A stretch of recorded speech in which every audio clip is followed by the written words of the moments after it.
dengan PSH 4,23 jam per hari dengan efisiensi sistem 85%. Kapasitas minimumnya itu adalah 374 WP.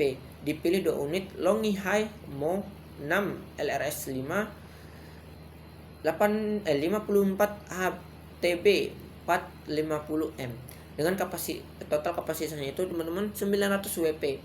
Dengan efisiensi panel itu 23%. Dengan Fox itu 40,23 volt. Dengan ISG adalah 14,31 ampere. Terus kita membahas SCC atau spesifikasi SCC dan baterai. Nah, pilihan SCC adalah solar control charger controller, dan baterai ini sangat rumit teman-teman. Nah, SCC yang menggunakan adalah MPPT 60A, yang dimana arus maksimalnya itu adalah 35,16 ampere dengan faktor keamanan 25%. Dipilihnya itu SCC yang tadi saya sampaikan, SCC MPPT 60A dengan tegangan kerja itu 12 sampai 24 volt. Jumlahnya adalah 1 unit. Terus baterai yang kami gunakan ada dengan baterainya itu adalah Life PO4, yang dimana kapasitas minimumnya itu adalah 131,25 Ah. Yang dipilih itu 2 unit Life OPH 12,8 volt 100 Ah paralel dengan total kapasitasnya itu 200 Ah.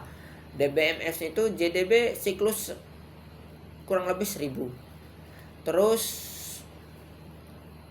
proteksi IP65-nya itu garansinya ada 10 tahun teman-teman. Terus kita masuk ke investor dan proteksi sistem. Jadi mana investor ini ada investor shower PSW dengan tipe Pure Sine Wave 12 volt 300 watt. Outputnya itu adalah 220 sampai 230 volt AC 50 Hz. Efisiensinya itu adalah 80 sampai 55 derajat. 85%. Cocok untuk beban rumah tangga dan pompa air di pertanian. Makanya kami memilih ini teman-teman. Daya dan kapasitasnya itu adalah daya beban totalnya itu 280 watt dengan daya puncak 600 watt. Mampu menangani lonjakan arus saat motor pompa dinyalakan sesuai kebutuhan energi harian. Ini dapat membantu kalau memang ini terlalu dapat diberi tanda. Terus proteksi sistem yang tadi sudah saya sampaikan bagaimananya itu untuk melindungi sistem dari arus yang lebih dan petir. Contohnya itu mungkin arusnya lebih terlalu banyak kita gunakan teman-teman. Terus lockout dan area pemasangan ini kami menggunakannya itu yang pertama kita pasti menancap panel surya. Setelah itu SCC dan juga setelah SCC baterai, baru investor dan juga beban listrik. Termasuk pompa. Beban listriknya teman-teman adalah pompa listrik dan charger.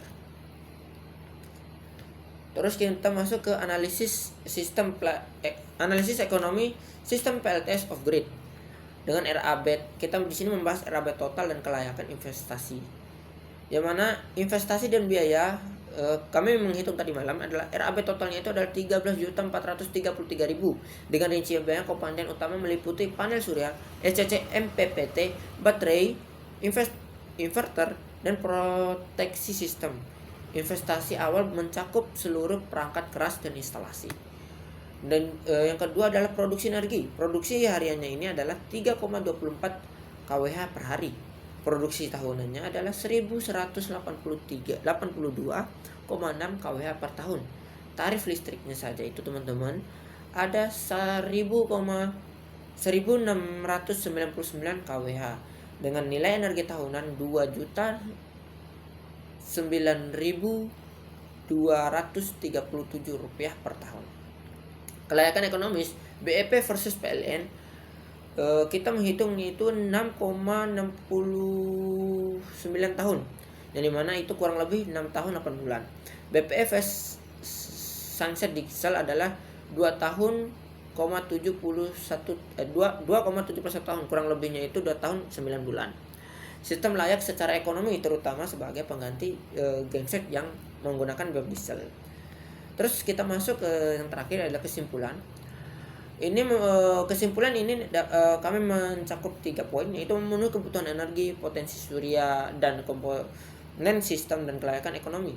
Dan dimana kita membahas tentang PLTS of grid yang merancang yang poin pertama ialah pemenuhan kebutuhan energi. Sistem PLTS of grid yang dirancang mampu memenuhi kebutuhan energi pertanian jagung sebesar 1.344 kWh per hari dengan 2 panel 450 WP dengan totalnya itu 900 WP. Dan baterainya itu yang tadi saya sampaikan adalah 200 Ah. Dengan potensi surya komponen sistem, potensi energi surya di Desa Dakung sangat baik. Ini kami melihat juga datanya dengan PSH-nya itu 4,23 jam per hari dengan GH 1922,2 kWh per M kuadrat per tahun selama komponen utama panel SCC, baterai, inverter telah dipilih sesuai dengan kebutuhan teknis. Kelayakan ekonomi secara ekonomi, sistem layak dengan BEP 6 tahun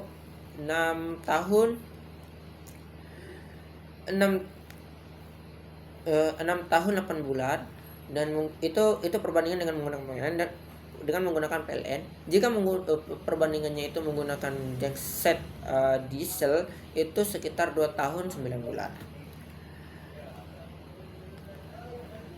Terus kami mengembangkan saran yang dimana saran ini mencakup tentang pengembangan lebih lanjut. Yang pertama kami membahas kapasitas baterai, yang dimana meningkatkan kapasitas baterai sehingga dapat listriknya itu tidak cepat habis ataupun dia lebih irit.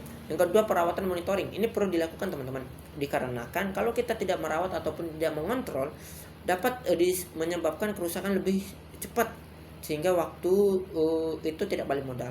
Dan juga kajian dan keperluasan ini perlu dilakukan agar kita mengetahui bagaimana masalah-masalah ini kita hadapi, terutama pada sistem PLTS yang kami amati. Mungkin sekian dari saya, lebih dan kurangnya saya mohon maaf, cepat lambatnya saya berbicara saya mohon maaf. Saya Galang Arif Menjiran izin undur diri. Assalamualaikum warahmatullahi wabarakatuh.